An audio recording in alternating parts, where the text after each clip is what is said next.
Welcome to my shop this morning. I thought what we would do today is talk a little bit about making lettered signs. And this is primarily for people who are new to the practice of scroll sawing. But, you know, other people could probably pick up some idea here too. I've done an awful lot of signs, quite a few of them using famous sayings in them or slogans or ideas, and they're mainly lettered signs. I've done them for desktops and shelf sitters, as they call them, and wall signs. Now, I'm thinking of this particular sign that I have here as being a wall sign. And as a wall sign, you would want it to be something that would be easy to hang and easy to work with. So what I've done is I've made up this little pattern, just a sample pattern, using the word music. Somebody might like to put this up on their wall in a music room. Now, to make the sign, of course, I use a program called Photoshop Elements. And it's fairly easy to use once you get used to it, but like any other program, it takes a while to do that. If you're not a computer person, you can also do this the old analog way too. You don't have to necessarily have a computer. I'll mention that in a few moments. But we're going to work with this sample sign to see how you might possibly come up with a nice sign that could easily be placed on a wall and somewhat dynamic in a music room, for example. I use the large font called Myandra, but you can use any type of font that you want. Now, this was 150 points, and again, depending upon how many points you use for the lettering, it will be larger or smaller. But there's also another little option in the computer program that allows you to adjust the closeness of the letters, or the distance, further distance from the letters. And we're going to talk about that in a moment also. Now, you can just type out after you've got your size of your point that you want, you can just type out the word that you're going to be using. I found a note, a musical note, which seemed like it would be appropriate graphic for this particular sign. And I also printed that out along with it. You can also sometimes find fonts that include musical notes in them too, so you can just type it right out as well. Now, you don't, as I said, you don't have to use a computer to do this. You could get a stencil and just nicely draw out your letters, and you'll find stencils for music also, where you could draw a note in there as well. If you happen to be a pretty good artist, probably don't need a stencil. You can actually draw the letters. If you really wanted to get radical about this, you could probably go to a magazine and cut out big letters and make them all fit together, something like those old ransom notes you used to see in the old mystery movies. It would be a little bit crazy, but you could do it that way as well. You're going to be cutting the letters out anyways, so whatever paper you happen to use to draw these on is not going to be showing up when you're finally finished. Alright, so the first sample just shows the lettering, which you could cut out.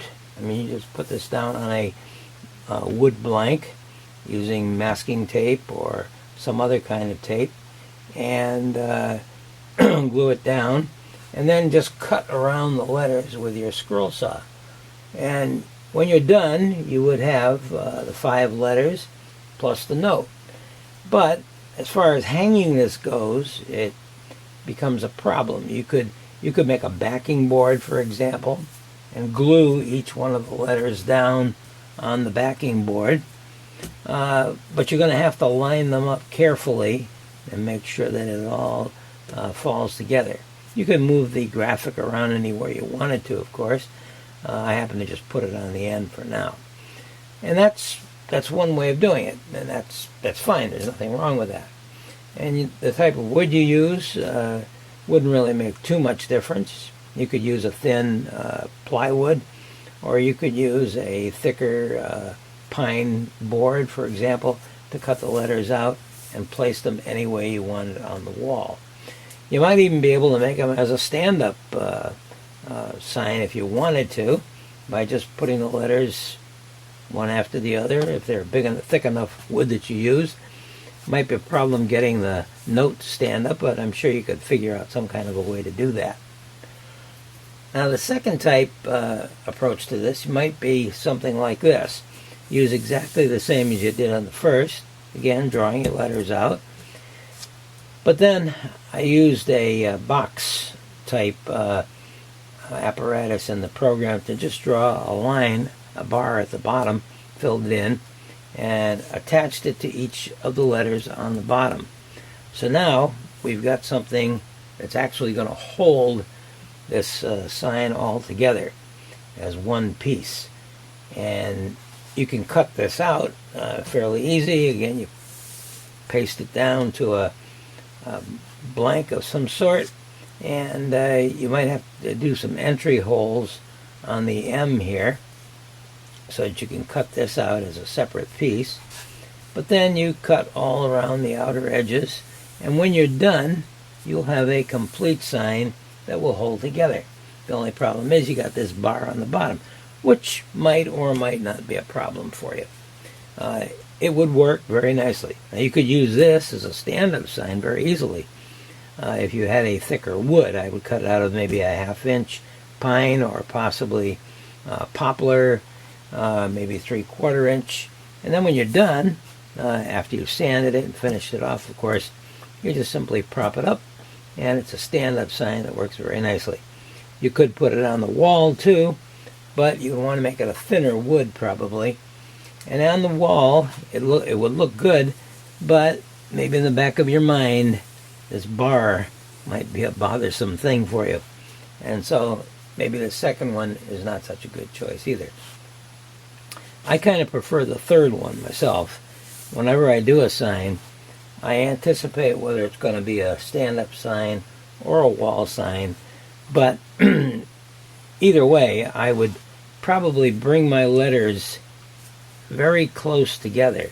Now in the computer program and the Photoshop Elements, you have this option called tracking.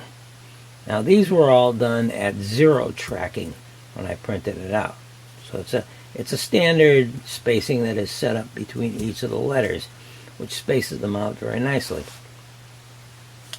But I set the tracking on this one before I typed it to -100, which is the maximum that the app allows you to do. So I did it at 150 points, -100 tracking. When I typed it, all of the letters clamped very nicely together. And I just simply took the graphic and slid it over there. But again, if you're using a font of graphics, you can just simply type it in there and it would work very nicely. Now sometimes the letters don't exactly come tight enough, might be a little bit too far off to the right or to the left, as was the case with the M here. So what I did was I simply took my little pencil marker or brush marker and drew a little bit of spacing there and removed it. Over here you could do the same thing with the C. Just start up here and widen it up a little bit. You can make that a little bit bigger. I didn't do that because it's not a major problem. Now you can cut this all as one piece, or you can cut it using internal cuts. For example, you might want to put a guide hole right there so that the saw could come through it, and you could just cut that out as a separate piece. And the same thing up here on the S. You would make yourself a separate cut. But in fact, of course, you could simply drill a hole here and cut around the entire thing in one single cut. And the way you do it is when you get to this point here, just simply go down and cut this out and go back through it. In which case you would have the bottom piece holding it together. And the same over here too. When you got over to this point, just simply go down, come back out again, go around. So you only need one cut to do the entire piece. So this is where you could probably join your letters or use your letters to make a typical sign. Now it might be a longer saying, it might be a longer name, it could be a slogan of some sort. If you have a slogan with several words, well, you're going to probably want to join them together somehow using a bar to hold them together. And it might be the best way to do it. You can also do it this way too, by typing each word separately and then placing them at different locations so that the top of the letters and the bottoms of the letters join each other as well. So I hope this is helpful for you and that you can make this sign. And if you'd like to try this particular pattern, you can send me an email at the link down below, and I'll be glad to send it to you. But in fact, of course, right off the screen here, you can probably get the idea how this works, and you make your own, especially with your own particular lettering that you'd want to do. If you enjoyed this little video, click the like button down below. It'll help my page here quite a bit. And if you haven't subscribed, by all means do so, and there'll be other projects coming on down the road. Thank you for watching.